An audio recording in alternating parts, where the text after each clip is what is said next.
I'm going to talk about the ethical problems raised by this Jeremy Epstein debacle. Legally and culturally, we're forced to just focus on the one component of the story that is illegal. And the whole thing is deeply immoral, even when the young women are over 18. Even if these women were 24 years old, it would still be immoral, it would still be evil, it would still be wrong.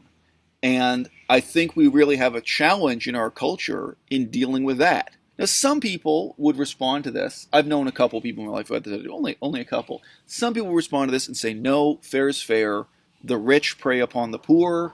To quote Thucydides, the rich do what they will and the poor suffer what they must. I think there really is a moral obligation to be sincere with the people you have sex with. And sincerity is not easy. Sincerity isn't a virtue we're born with. Sincerity is something you have to practice and hone again and again.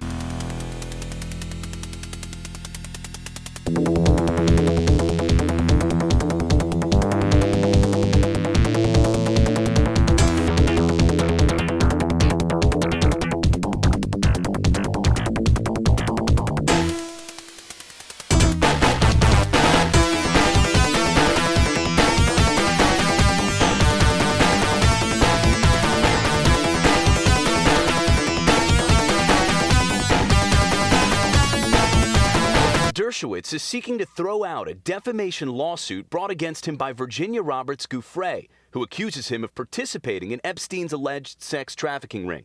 Dershowitz says he has proof Giuffre is lying.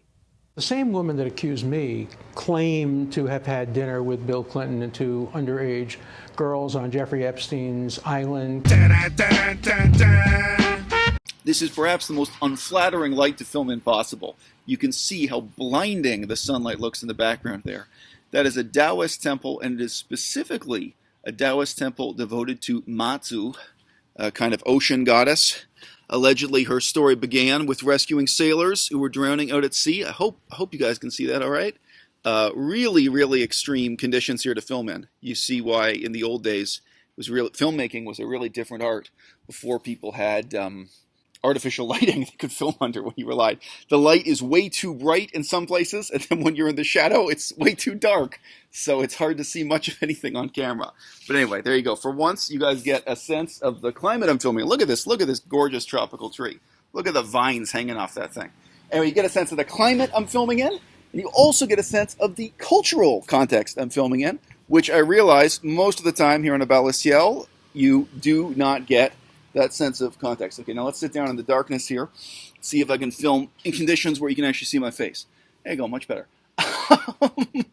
All right, I'm going to talk about the ethical problems raised by this Jeremy Epstein debacle. It's a debacle that involves Epstein. It involves the famous, powerful, and influential lawyer Alan Dershowitz. And to some extent, more distantly or remotely, it involves figures like Donald Trump and Bill Clinton. The extent to which that's true is partly proven and partly unproven now. But we're mostly focusing on Epstein himself here. I wanted to make a significant sort of preface to this discussion as to why it is I'm addressing these comments to Epstein with the presumption of his guilt rather than treating him as innocent until proven guilty. In many, many contexts, I think it's very meaningful and very important that we take the time to treat people as innocent until proven guilty, including circumstances where rumors have presented seeming evidence on the internet. I've been through this myself. I've commented on many other YouTubers and internet personalities who've been through this. Very often, allegations of sexual scandal are fake, including screenshots that are fake. People made fake nude images of me, like putting my face on someone else's body, all kinds of stuff. And the easiest thing in the world is just to change the text in a screenshot so that somebody says something they didn't really say. All of that goes on. And also, rumor and innuendo and intrigue can take a minor transgression and exaggerate it until it seems like a crime against humanity. So that's a very general warning. In the last couple of days, people have been talking to me about the supposed sexual deviancy of the YouTuber named Vaush, that allegedly this guy is a terrible person because of sex life. And I say back to them, look, I'm interested in talking about that guy's ethics and politics, what's wrong with him under a million different headings. But I really, if you're going to talk to me about this guy's private sex life, an inference based on an innuendo, based on something that was said on the internet, I'm going to stick to the presumption of innocent until proven guilty. I know how that game is played in 2019. So with that having been said, yes, I do treat Jeremy Epstein, I do treat this guy as guilty, as guilty until proven innocent. And one form of evidence that's maybe overlooked or underrated, I wonder if I can get that roof in the background. There's a really nice Taoist temple roof there. There you go. That one's not as grandiose in scale, but the color scheme is really, really nice on that. One reason why I treat this particular guy as guilty until proven innocent is the significance of airplane tickets. So when you're talking about 16-year-old females who did not pay for their own airplane tickets, when you're talking about young women where there is an indelible record of flights they got on. So let's say you have a 16-year-old getting on an airplane in New York City and flying to the Caribbean, flying specifically to the Caribbean island where there's a huge estate owned by Epstein. There's really no way to talk your way out of that in court. There's no way to reinterpret the significance of that airplane ticket. And there's probably going to be a record of whose credit card paid for the airplane ticket too, right? These young women were not buying their own airplane tickets. So there is damning, incontrovertible, indelible evidence of that kind. The airplane tickets alone will speak volumes and definitely put him in a position where he is guilty until proven innocent, not the other way around. And if I could speak to Alan Dershowitz, this famous lawyer, that's what I'd say to his face. I'd say, look, I'm sorry, there's no way to talk your way out of the significance of these airplane tickets. Really brief note here, really brief footnote. Airplane tickets as a form of evidence, that's something even the CIA has a lot of trouble dealing with. Very often, low-level people, assets who are working for the CIA, there will be a paper trail showing that they got a flight between, New York City and Langley Air Force Base. It's one of these towns is a huge CIA Air Force base. And then mysteriously, all of a sudden, they decided to go on vacation in Cambodia, or they decided to go on vacation, someplace they were deployed to. Very often, just the record of airplane tickets a person has attached to their name, it will speak for itself. It will be a very compelling form of evidence, even in purely political situations, not a case like this with Epstein. So what I want to say now, ethically, morally, philosophically, about this situation with Epstein, to me, the most saddening thing of all is that legally and culturally, we're forced to just focus on the one component of the story that is illegal, the one component which is the young women being underage. And the whole thing is deeply immoral, even when the young women are over 18. I will put it to you this way. So the youngest women are 14, allegedly, in these court documents. Allegedly, but this is formally alleged in court documents. The accounts I know about in detail are from women who were 16. But I would say to you this, even if these women were 24 years old, it would still be immoral, it would still be evil, it would still be wrong. And I think we really have a challenge in our culture in dealing with that. Like, what if in a parallel universe, Epstein did exactly the same things, but the women were 24? Like, let's just say all of them had a minimum age of 24. How then do we cope with that situation? Now, some people would respond to this. I've known a couple people in my life who had this, only a couple. Some people respond to this and say, no, fair is fair. The rich prey upon the poor.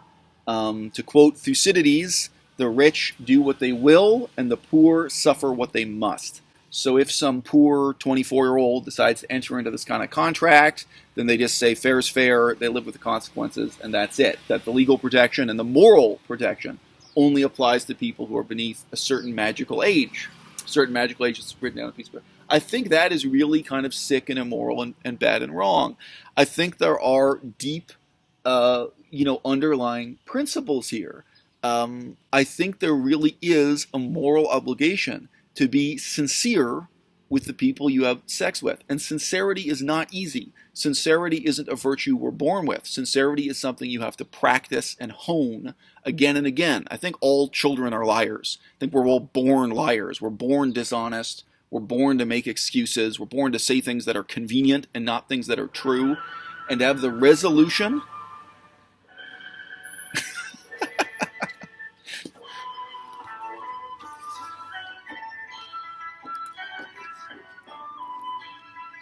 This is music coming out of the speakers here at the Taoist Temple. I don't know if that's the start of a procession or if they're doing a ceremony inside. Maybe they started playing the music because they want to shut me up. I don't think they can hear me across the parking lot, but there you go. Nice little punctuation in the middle of this morality lecture. Okay, so here by contrast, we're filming in front of a completely different Taoist temple. I would note that this statue of a god, a horse-like god, his eyes are blindfolded. For ceremonial reasons that I cannot guess. Much better lighting, huh? Okay, trying to wrap this up. Sincerity is simple, but it's not easy. Sincerity is something you have to cultivate and practice and hone. You have to get great at. It's something you're not going to be good at as a teenager. You're not going to be born talented at it.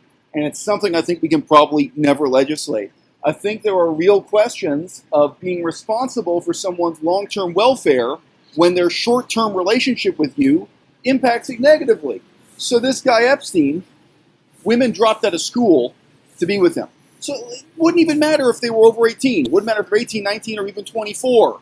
When you're talking about someone who seriously sacrifices, who seriously messes up their own long-term future, their own long-term career in order to be in a relationship with you, there are moral obligations that come out of that.